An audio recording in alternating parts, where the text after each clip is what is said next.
Sonia, welcome to the show. How are you doing? I'm feeling great. It's a little chilly here in Connecticut. We just had a snowstorm not too long ago. So it's pretty cold right now. It's 22 degrees over here. So Okay. I'm sure you can relate as well. Winter Yeah, is happening here.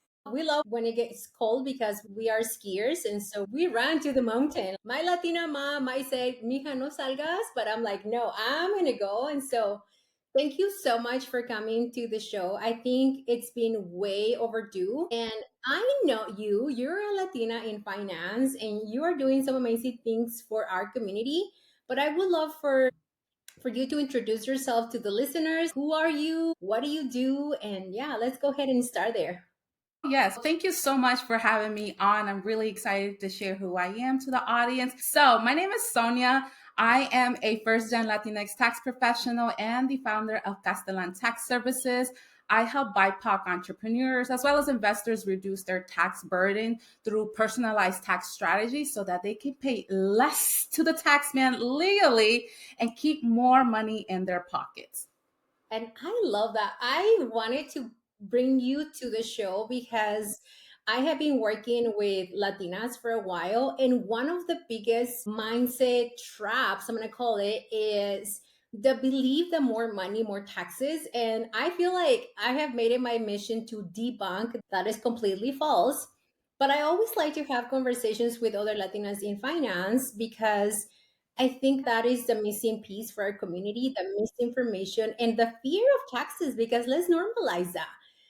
We have a lot of fear on taxes because we don't have the financial literacy. And so we're going to dive into how can small businesses as well as Latina professionals, because both of them listen to the show, how Mhm. can they reduce their taxes legally? But we want to know about you. So tell us, how did you grow up and what was your relationship with money like? Oh my goodness. So I am the eldest daughter of Mexican immigrant parents. Both of my parents are from Puebla, Mexico, but I was born in Brooklyn, New York, but I was raised most of my life in Connecticut. So growing up was very tough because my parents both work very long hours, especially with my dad working as a cook in a restaurant. The hours there are very long.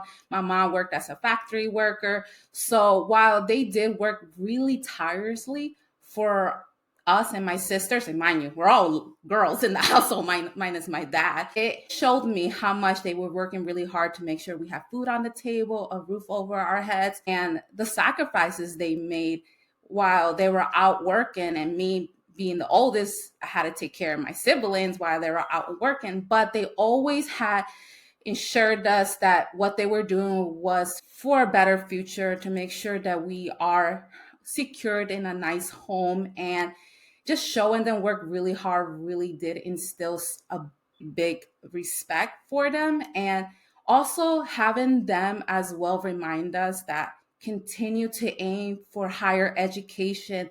Don't end up like us working these labor jobs on our feet for 12 plus hours. We want you and as well as my sisters to go to college, work in an office setting, anything that will help you guys elevate, and also from preventing us doing any type of labor work. So growing up in that, I always thought that getting a corporate job was the ideal position that they wanted us to have. So me going to college was very tough. It was really hard as a first gener myself to navigate because I was pretty much on my own. And even though I did have my parents by my side rooting for me, it came down to me trying to figure out how to navigate through higher education and eventually in the corporate landscape because no one in my household went to college. I was the first in my family to enter into that space.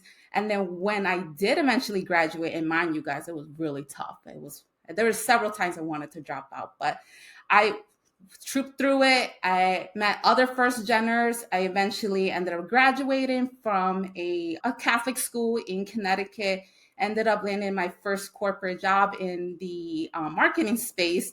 And that really opened my eyes because I was not taught the corporate etiquette of making sure you stay in your lane. And if you had an issue, you had to go to your supervisor. You could not go to anyone above them.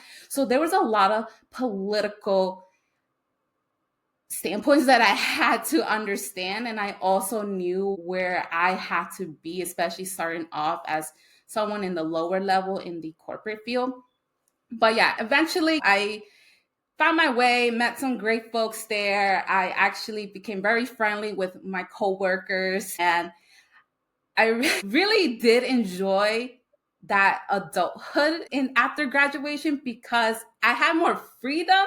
And for those who grew up in a Latino household, especially with strict Catholic parents, it was so hard to get out of my parents' home without them even asking, "Where are you going on a Friday night?" I was like, "Going out with my coworkers, or I'll be back." So it was really hard for them to accept the fact that I was growing up and that I have this freedom. And yes, I know that I was still living with them at that time. So it was really hard for them to understand that I was just trying to enjoy this new lifestyle after college and starting my new job, my adult job, as I called it, in a corporate setting, to finally able to mingle with my coworkers. But who knew that was going to come at a cost, though? Because eventually I was trying to keep up with the trend, buying the latest fashion clothes, the latest shoes, trying to keep up with the lifestyle of going out with them. It was always bar hopping on a Thursday or Friday night, then clubbing on the weekends. So, yes, I was having a great time in my All early. done it, Sonia. We've all done it. I'm like, no, que no te dé pena because we all have done something like that or all of it. Yes. So I was living it up, you guys. I was a party chick and I have no regrets doing all of that. However, I will say that money was a thing that I did not know how to handle because growing up with my parents, money was such a taboo topic. It had always led to fighting within my parents because, from my lens, I was seeing my dad being the one who is in charge of the financial side. My mom was really having a hard time working it out with him because it was always leading to a fight with them. And so I grew up not even asking about money because I did not want to deal with the back and forth with them. So because of that, I was not able to learn how to budget, save, heck, even invest. So I knew that was going to lead to problems because it did. I eventually racked up like almost $35,000. Majority of it was credit card debt. And I knew that I had to do something about it because it was getting out of control. And just to also throw this in there, during that time, growing up with a very strict parents and me finally finding my groove as an adult, I decided to leave my parents' house and move closer to my corporate job. So that was Hold on, 'cause the eldest daughter listening right now is no, she did not. I did. How did you feel about that? Because culturally, you're expected to stay with your parents. You're expected to even care for your parents. So go on, because now I'm like, this chisme is getting so good. So I was fed up with the control that my parents were instilling on me. And mind you, I think I was already 22 years old and a year in my corporate job that I wanted out. I wanted my freedom, complete freedom. So what I did is, you guys, I only saved maybe $1,200 for a deposit and first month's rent to move to Stamford, Connecticut for one bedroom. It was a two-bedroom apartment, but they were renting a room. So I did not tell my parents, especially my mom, until 2 weeks before moving out. And my dad did not, he didn't care too much, but my mom was wondering why I can almost guarantee you. that. Did she? She and I had a very long discussion. She was very sad. She was telling me that I know there are problems in the house and I know that you're growing up. It's just that we mean very well. We just want to make sure that you're not falling into like bad habits, especially because I know you're young and you're trying to live your life, but I'm very worried that you're going to go to a very wrong direction. And my family, mostly the men in the family, are alcoholics. So when she found out that I was out partying, she associated that with she's drinking and she's gonna go into the wrong path, just like these other men in the family. And mind you, I think her seeing me as a female really scared her and being on my own, but reassured her that I am a grown woman, confident going on my own. And but mind you guys, I was shitting bricks, excuse my language. But I had to do that. I had to pull that trigger because if I was going to continue to stay at home, I was not going to be happy. And my happiness would matter the most. And yes, I knew it was going to take a financial hit. And knowing that I only saved $1,200 to move out, I didn't have nothing else, but I was so eager to leave. And when I told my mom how unhappy I was being at home and that I love being with my coworkers, she told me this, and I would never forget this. Like, those coworkers are not your friends. If something were to go wrong, are they going to help you? And me being so gullible said, yes, they'll be there because they're my friends. They're actually my friends. Mom knows best, you guys. They know what they're talking about. Don't ever ignore what they're telling you or advise you.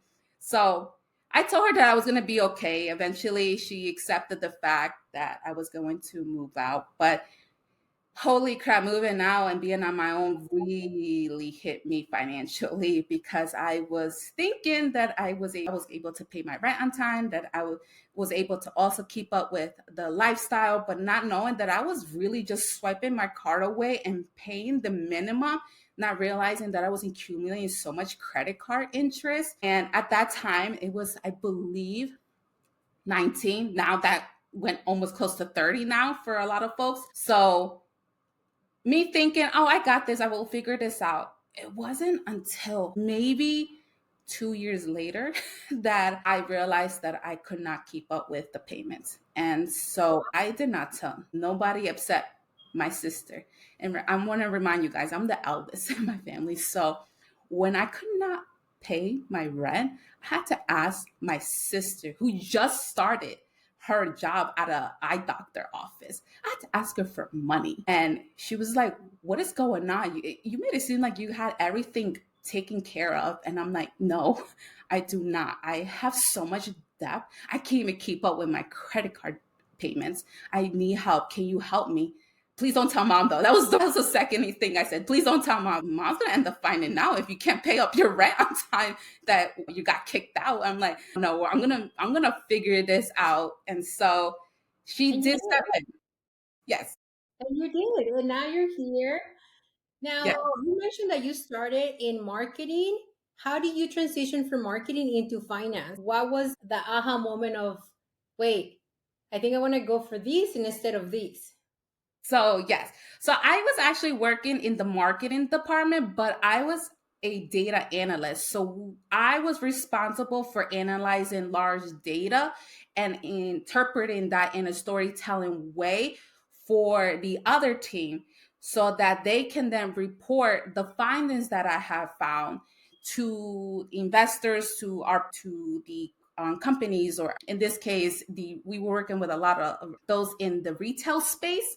And so they just wanted to know how their commercials were doing, what type of impressions did they get, did that match with the foot traffic, with one of the commercials being released out on nationwide. So I was analyzing a lot of data, and I was Excel savvy as well. So I really did enjoy that area because I learned so much. And I guess I really love the technical side because I was the Excel girl in my department. So I had a blast doing that. And when I was going through, at that time, when I realized I needed to get my financial situation in order, I was like using Excel spreadsheets to just track like all my money that was coming in and out. Eventually, I started to create like a budget for myself using the power of Excel because of the skills that I had. And then Eventually I just started to scroll onto Instagram where I wanted to learn more about finance, not just the simple here's your budget, here's how much you have to save, set aside. I wanted to learn more. So I was just scrolling around, I was connecting with other financial creators. Fortunately, when I first started, I did not find anyone like me, like as a Latina. I was finding mostly those who were predominantly white women, which, mind you, they are very knowledgeable themselves. And I learned so much through that.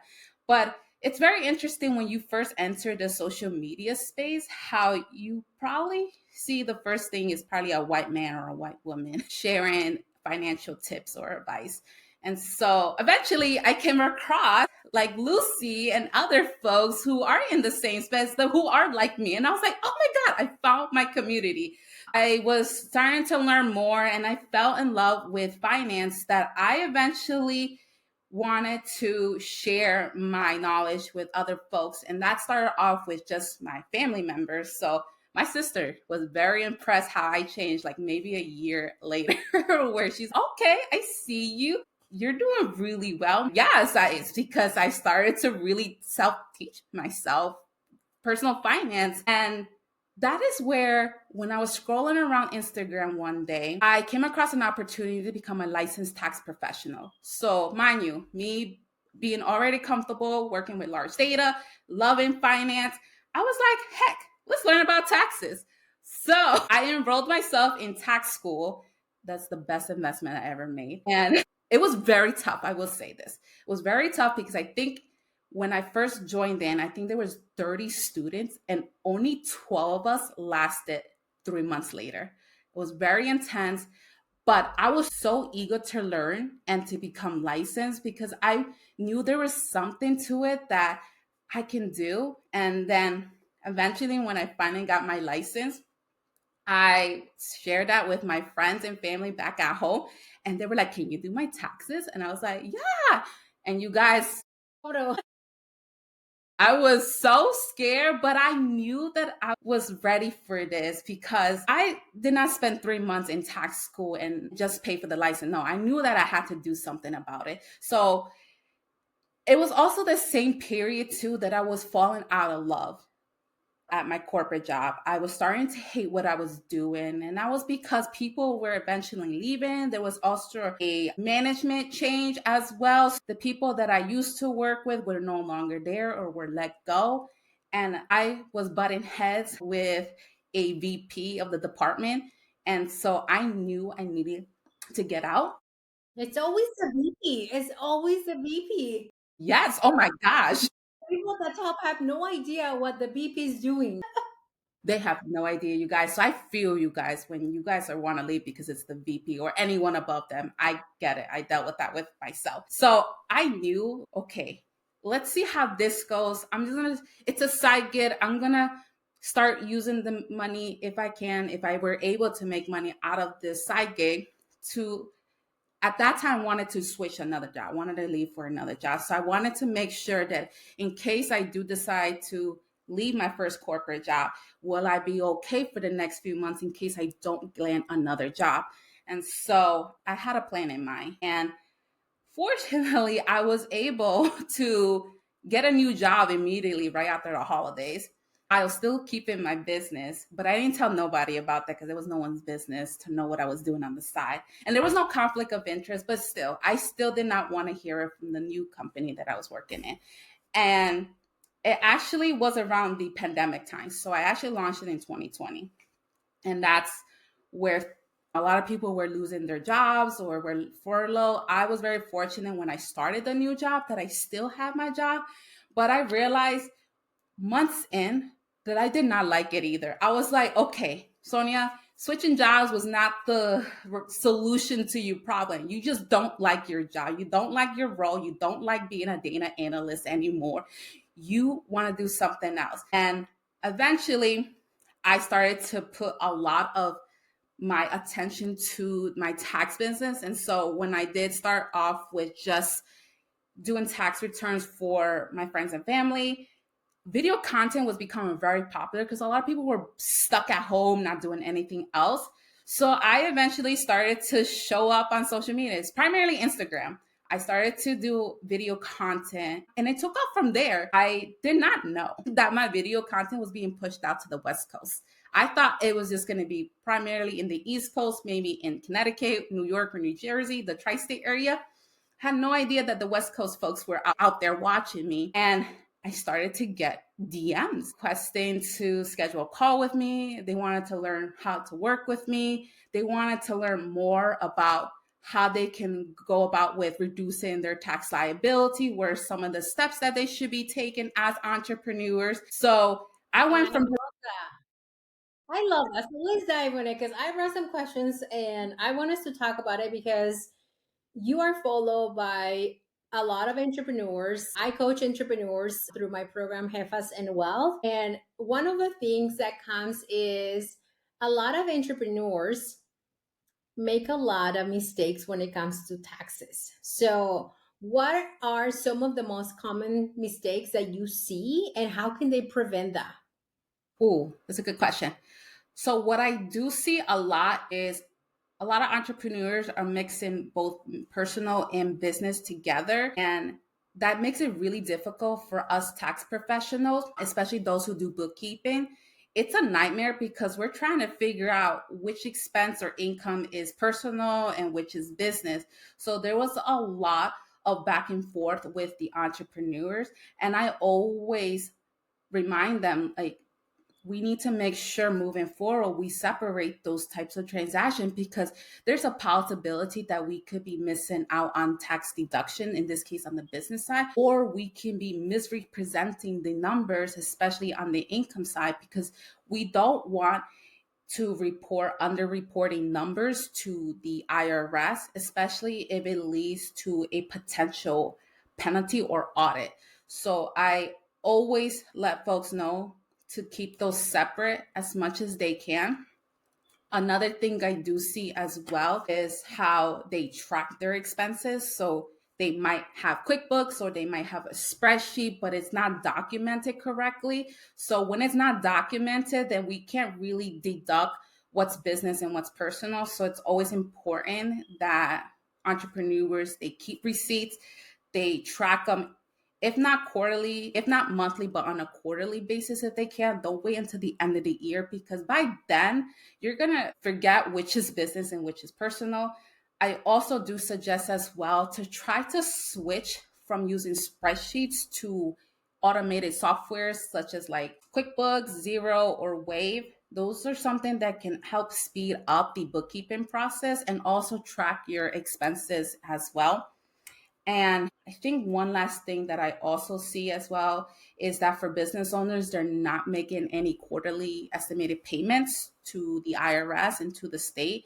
Because as you guys should know, when you are receiving income for your services or for your product, you have to make sure you set aside taxes for it, because if you do not, that's going to lead to penalties, especially if you file the following year.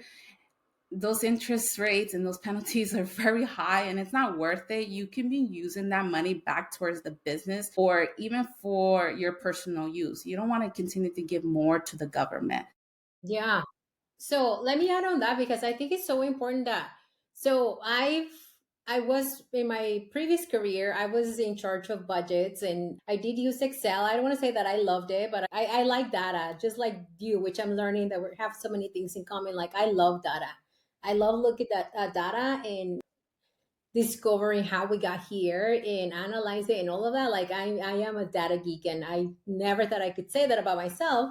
But I do see that as well with entrepreneurs really use the excuse of I am so busy to separate my personal finance from my business finances. The other thing that I see is a lot of them don't know how to have a chart of accounts. So they're confused on what goes here, what goes there. And the one thing that drives me crazy is when they prioritize photos or branding over creating an investment account. So can we go on that conversation? How can entrepreneurs use taxes or leverage taxes to grow their business, but also start investing for the future? Yes. So, one of the ways I tell folks is that when you are earning money and you have a profit, one of the things I would say is when you're setting aside those taxes, put it in a high yield saving account. Let that money grow for you. That's one option. The other is, and this is more of a long term option, is to contribute to a retirement account, such as like a traditional IRA or a solo 401k, depending on the type of business that you have and the structure that it's in, because you want to make sure that you are saving and building a future for yourself. And you can be investing that, like I would even less for 10, 15, $20 a month. I started reinvesting back into my traditional IRA just last year, just because I realized I don't know why I put a pause on it, but I eventually wanted to get back into the routine because I am thinking long term, want to make sure I'm building some security for my future. And why not take the advantage of getting a tax break if I were to contribute to a traditional IRA? Now, there are other areas as well for those depending on their situation, and this is where I really analyze their tax situation. Should they invest in a Roth versus a traditional? So it really depends on the age and the growth of their business as well. So if you are doing really well net profit wise, this is where I would consider going into the Roth side, just because you might as well put money into it now. You're already paying the taxes and you don't have to worry about the withdrawal when you decide to take a distribution at a later time. It's tax free. You are taking advantage of that, and you're letting it sit and grow for the next 10, 20 years as well.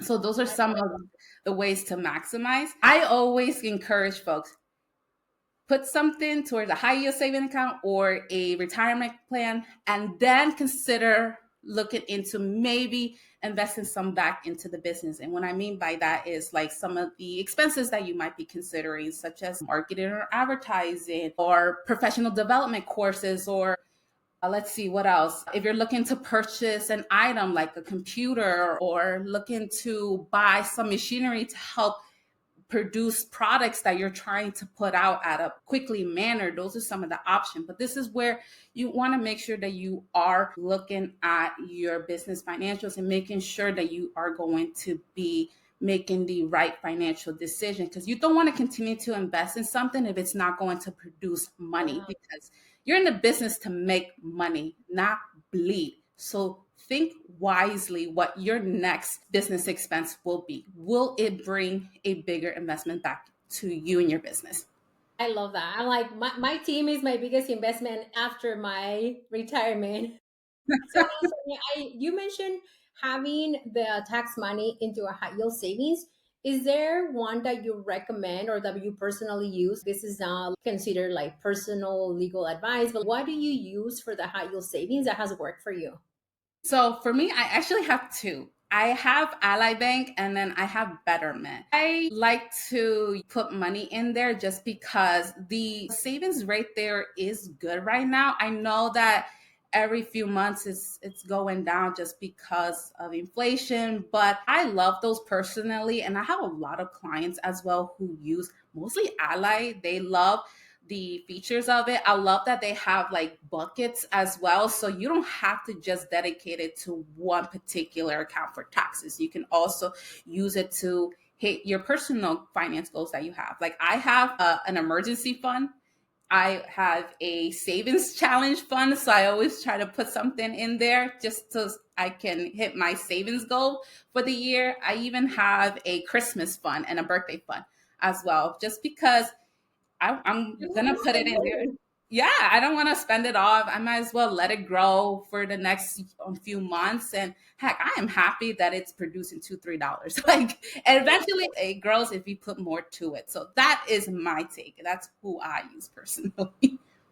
Thank you, Sonia, for sharing that. Now, I want to ask you about how does funding get taxed? Because a lot of entrepreneurs out there, and this kills me and breaks my heart, are working so hard for their business. And there are opportunities for funding or grants, but they don't apply for it because, again, the mindset of, oh, if they give me that money, then I'm going to pay a lot of taxes, right? Like I'd rather continue to post on Instagram 3 times, 5 times a day than leveraging the applying for a grant or money that is already there. So when an entrepreneur gets funding, and we're gonna call it quote unquote free, what are the tax implications? So let's say that I apply for funding 100% free as an entrepreneur. How do I take care of the tax responsibilities for that money that was just given to me?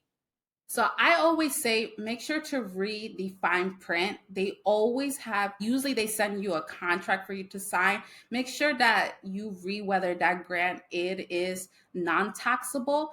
And if it's non-taxable, then you do not have to worry about paying the income tax on that. But if it is taxable, this is where I say once you receive those funds, then make sure you set aside.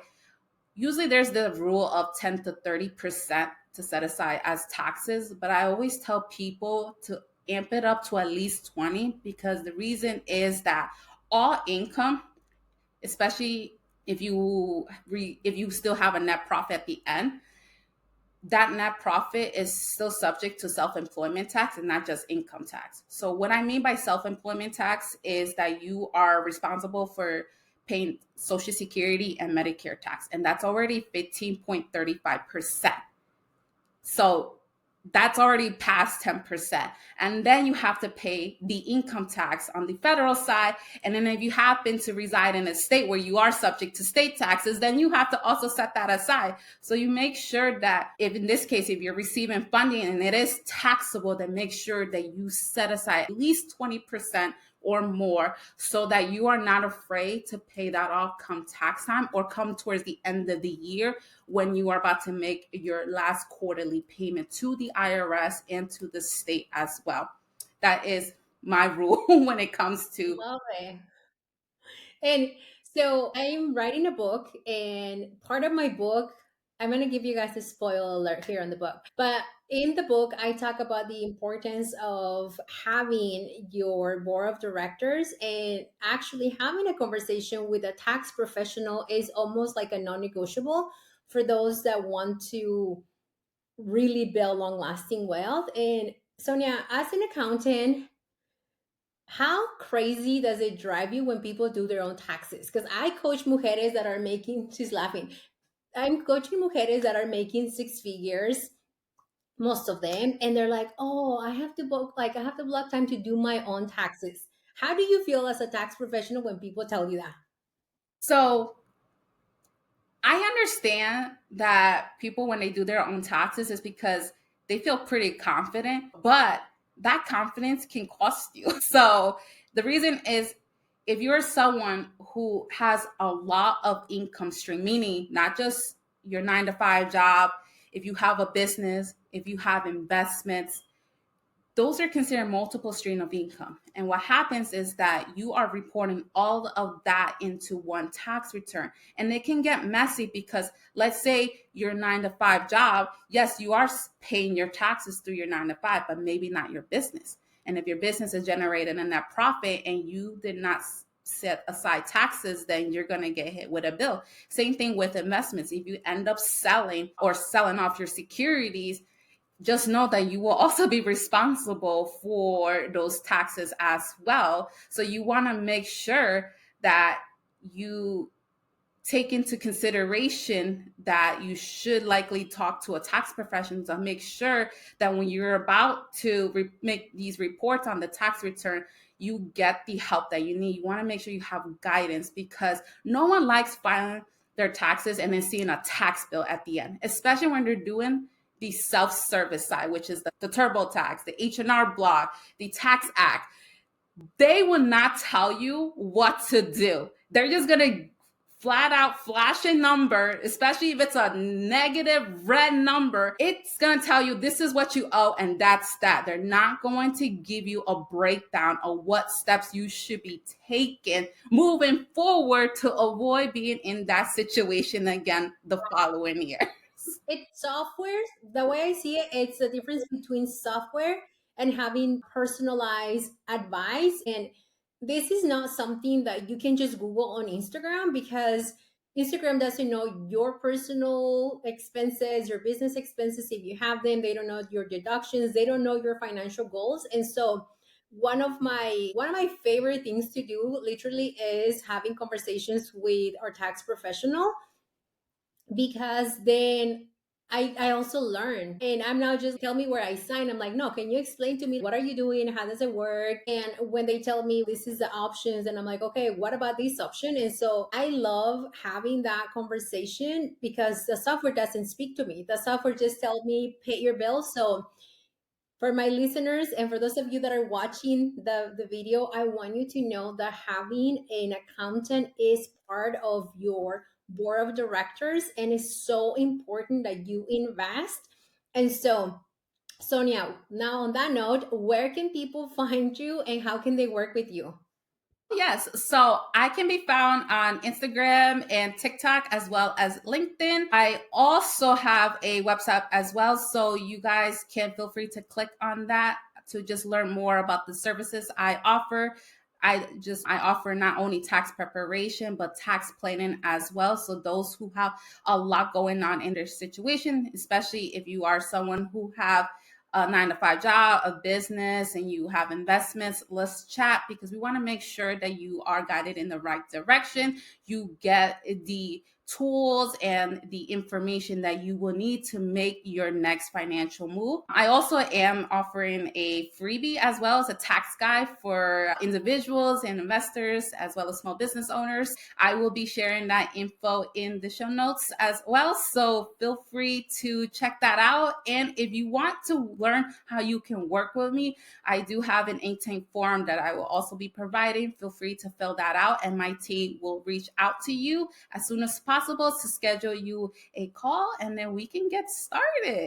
I'm excited. I'm excited. And Sonia, I want to connect with you when my book comes out because you are so knowledgeable and you're also really fun to listen to, by the way. The whole time you're talking, I'm like, I wish I had palomitas or something here so I can just watch you talk. Thank you for becoming a Latina in finance. Thank you for educating our community in all things taxes. And thank you for your resiliency as the eldest daughter who said, I am going to better myself. Like when you were explaining that, like I just got so many goosebumps. So thank you so much for coming to the show. Thank you, Lucy, for having me. I am so excited to see your book, and I will catch you all next time, you guys.